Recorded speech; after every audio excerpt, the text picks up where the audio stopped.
मैं Ramesh Arvind Yadav cottage Malad east. मैं यहाँ का पहले ओनर था।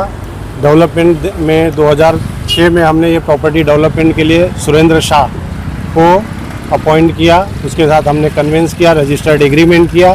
एग्रीमेंट में उसने हमारे साथ धोखा किया, उसकी वजह से हम उसके साथ डेवलपमेंट पे नहीं जाना चाहते हैं। उसके बाद वो लगातार हम लोगों को यहाँ पे हरेसमेंट कर रहा है, परेशान कर रहा है और कुछ ना कुछ हमेशा खुद अपने आदमियों से कुछ ना कुछ यहाँ पे वो करवाता है, इलीगल एक्टिविटीज़ करवाता है और यहाँ से कंप्लेन करवाता है। 2012 में हमारा इसके साथ रजिस्टर्ड एग्रीमेंट हुआ। रजिस्टर्ड एग्रीमेंट में शॉप नंबर 1 बाकायदा लिखा हुआ है, शॉप नंबर 1 डेवलपमेंट का पार्ट नहीं है और एनेक्सेस बना हुआ है, उस पर सिग्नेचर है। उसके बावजूद ये बार बार उसको डिमोलिश करके अपने अंडर में लेना चाहता है। उसके बाद उन्होंने कई बार उसने कंप्लेन किए, फोर्जरी के वो करवाए, कंप्लेन दूसरे लोगों से करवाए। उसके बाद बीएमसी से मिलजुल कर उन्होंने इस पे मेरे को 351 का नोटिस जाहिर किया। 351 का नोटिस देने के बाद मैंने उसका रिप्लाई दिया। फिर भी उन्होंने स्पीकिंग ऑर्डर दिया। उसके अगेंस्ट में मैं सिटी सिविल कोर्ट गया। सिटी सिविल कोर्ट में मेरे को वहाँ पे इंटरिम रिलीफ मिली है। रिलीफ मिलने के बाद कई सालों तक वो केस चलता रहा रिलीफ में। फिर अचानक से उन्होंने इस पर 3-4 और केसेस करवा के, बोगस केसेस करवा, हाई कोर्ट में उन्होंने सब डॉक्यूमेंट उल्टा पुल्टा सब इधर का उधर, आगे का पीछे, पीछे का आगे करके उन्होंने वहाँ से रिट पिटीशन में वहाँ से ऑर्डर पास किया।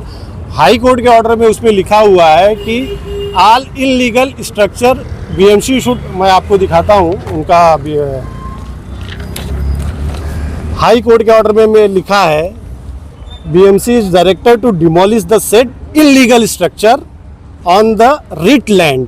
अभी बीएमसी के ऑफिसर लैंड में किसका जिक्र है, कितने नंबर? कुछ नंबर नहीं, ऑल इलीगल स्ट्रक्चर। मैं इलीगल अगर एक स्ट्रक्चर जो मेरा है उसको डिमोलिश करे, मैं उसका नहीं विरोध करूंगा। कल परसों मैं वार्ड ऑफिसर से मिला, एई से मिला, मिस्टर विजय मानेकर। शाम तक मैं उनके साथ बैठा। मैं बोला भाई इस पे मुझको 351 दिया गया है तो मैंने इसका रिप्लाई आपको दिया है, आपने डीपीएल फॉलो नहीं किया है।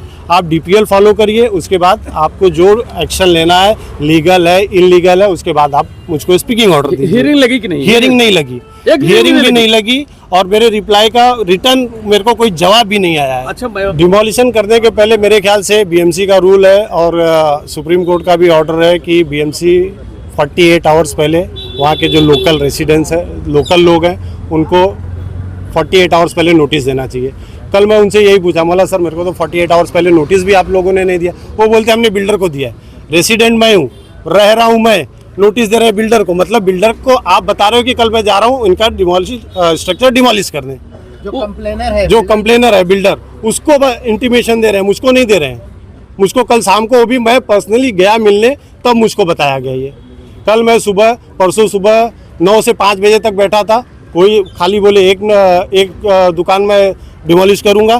कल मैं वापस 4 बजे वल्लभी साहब से मिला, बोला सर आप क्या करना चाहते हो क्लियर बताइए। तो बोले हम पूरी रीट लैंड को वैकेट करके हम देंगे, कल आपका डिमोलिशन करेंगे पूरा।